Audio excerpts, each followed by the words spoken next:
नमस्कार, मैं जितेंद्र चतुर्वेदी।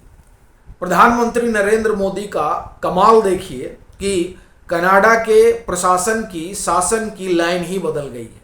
अभी तो एक ही यात्रा उनकी हुई है जब से वहां पर नवनिर्वाचित सरकार बनी है, और ये यात्रा G7 के लिए थी।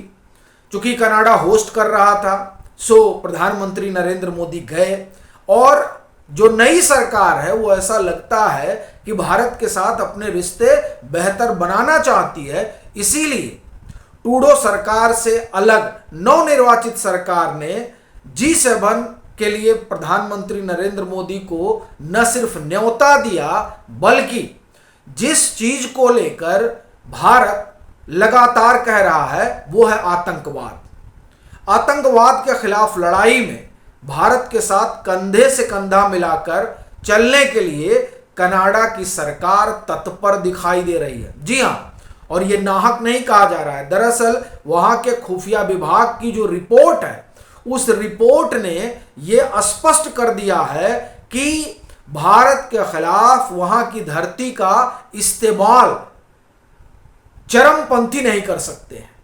और इतना ही नहीं, वहां की सरकार ने यह माना है कि कनाडा की धरती का इस्तेमाल कुछ लोग भारत के खिलाफ कर रहे हैं। यह अपने आप में बहुत बड़ी घटना है, और यह भारत के विदेश नीति की बहुत बड़ी जीत है। चूंकि खालिस्तानी कनाडा की धरती से भारत के खिलाफ अभियान चलाते हैं, ये बात भारत सरकार लगातार तत्कालीन ट्रूडो सरकार से कहती रही, लेकिन ट्रूडो सरकार ने अपने कान में तेल डाल रखा था। वो ये सुनने को तैयार नहीं थे।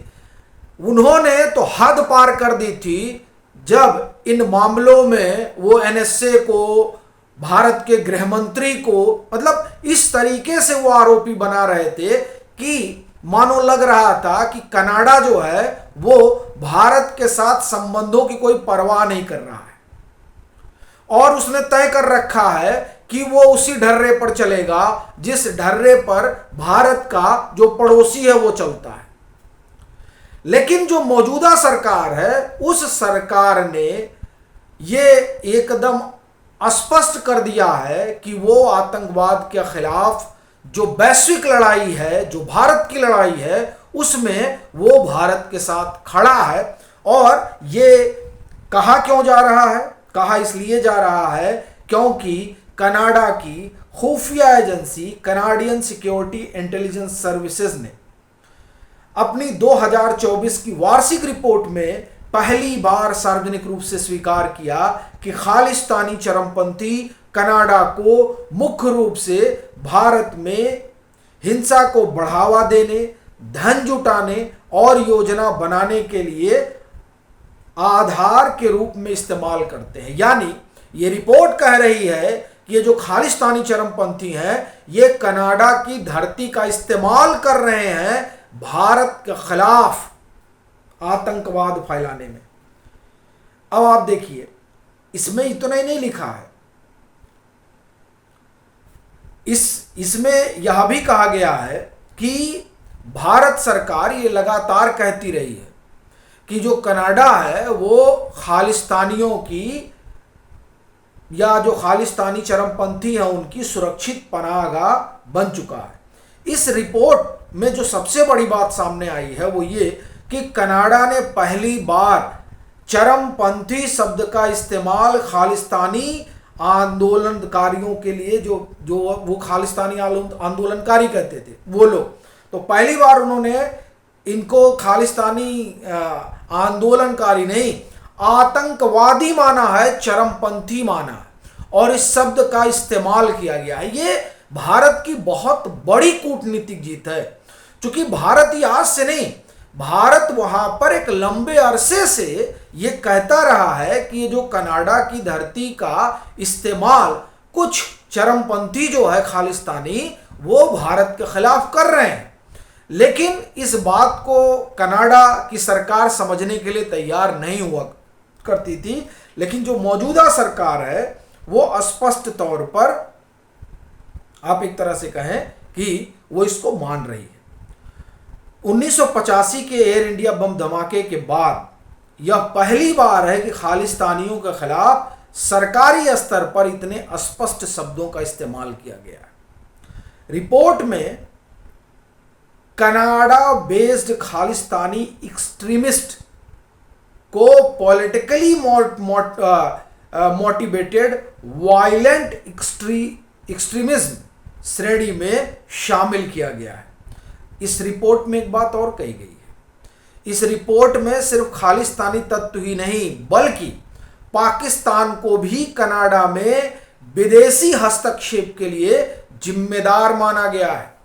अब आप देखिए, यानी अभी प्रधानमंत्री नरेंद्र मोदी जब गए G7 की बैठक में तो वहां उन्होंने साफ तौर पर यह कहा था कि आतंकवाद के खिलाफ हम लोगों को एकजुट लड़ाई लड़नी चाहिए, और साथ ही साथ कनाडा के साथ उनकी द्विपक्षीय वार्ता भी हुई। यानी अब समिट चल रहा है, समिट से अलग भी तमाम नेताओं से प्रधानमंत्री मिले, जिसमें कनाडा से भी उन्होंने मुलाकात की। और आप देखिए, कनाडा ने भारत के प्रधानमंत्री और भारत को लेकर एक बात तो स्पष्ट कर दी थी इस समिट के दरमियान ही कि वो भारत के साथ बेहतर संबंध चाहती है। इसीलिए उस देश ने ये आधिकारिक तौर पर आप ये कहें कि कहा कि ये जो G7 का समिट है, ये भारत जो एक उभरती हुई आर्थिक महाशक्ति है उसके आए बिना पूरा नहीं हो सकता था। ये गेस्चर ही कनाडा की सरकार ने बता दिया था कि वो भारत को किस तरीके से देख रही है। और यही कारण है कि इधर प्रधानमंत्री नरेंद्र मोदी G7 की समिट से निकल कर आते हैं, यानी वो वहाँ समिट खत्म हो गया तो वहाँ से सब राष्ट्राध्यक्ष निकलते हैं, और दूसरी तरफ कनाडा ये साफ कर देता है कि हम भारत के साथ खड़े हैं और किसी भी ये जो खालिस्तानी चरमपंथी हैं उनको अब बर्दाश्त नहीं किया जाएगा। चूंकि ये स्वीकार करने का मतलब आप समझिए कितनी बड़ी बात है। ये निज्जर पिज्जर पता नहीं कौन कौन झरझर वहां मारे गए, अननोन गनमैन आकर मार देते हैं, और आप उन अननोन गनमैन के आकर मारे जाने पर भारत सरकार को कटघरे में खड़ा करते हैं। ये कर रही थी ट्रूडो की सरकार, लेकिन इस सरकार ने यह स्पष्ट कर दिया कि ये आतंकी हैं, ये चरमपंथी हैं, और इन चरमपंथियों की जो मदद है वो पाकिस्तान कर रहा है। ये बात भारत बहुत दिनों से कह रहा है कि साहब ये जो ISI है, ये ISI बजाबते वहां पर काम करती है और वहां इन चरमपंथियों को तैयार करती है। अब देखिए, ये रिपोर्ट कह रही है national security and intelligence committee of the parliamentarians और public inquiry into foreign interference की रिपोर्ट ने भी पाकिस्तान को कनाडा के लोकतांत्रिक संस्थाओं को प्रभावित करने के लिए जिम्मेदार ठहराया है। लीजिए, मतलब वो कह रहे हैं कि साहब ये जो यहाँ पर जो ये चरमपंथी फल फूल रहे हैं इसमें पाकिस्तान की भी भूमिका है।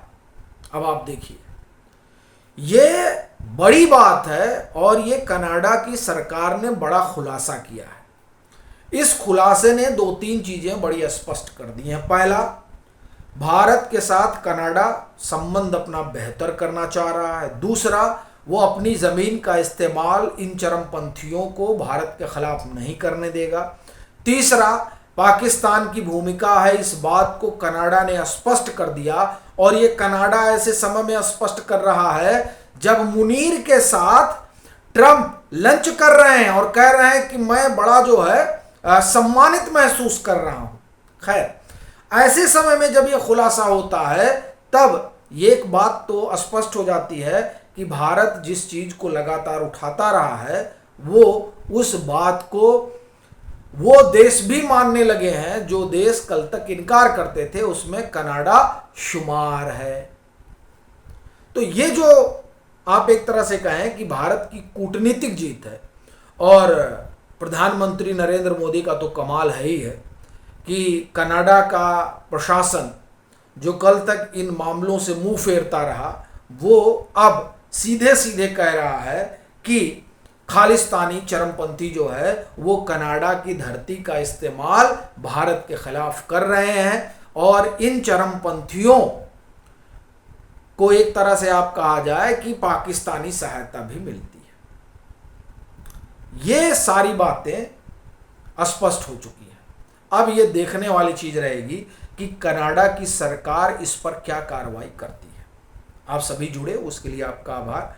आपसे आग्रह रहेगा कि अगर मतांतर से नहीं जुड़े हैं तो जरूर जुड़िए, वीडियो को लाइक करिए और ज़्यादा से ज़्यादा साझा करिए।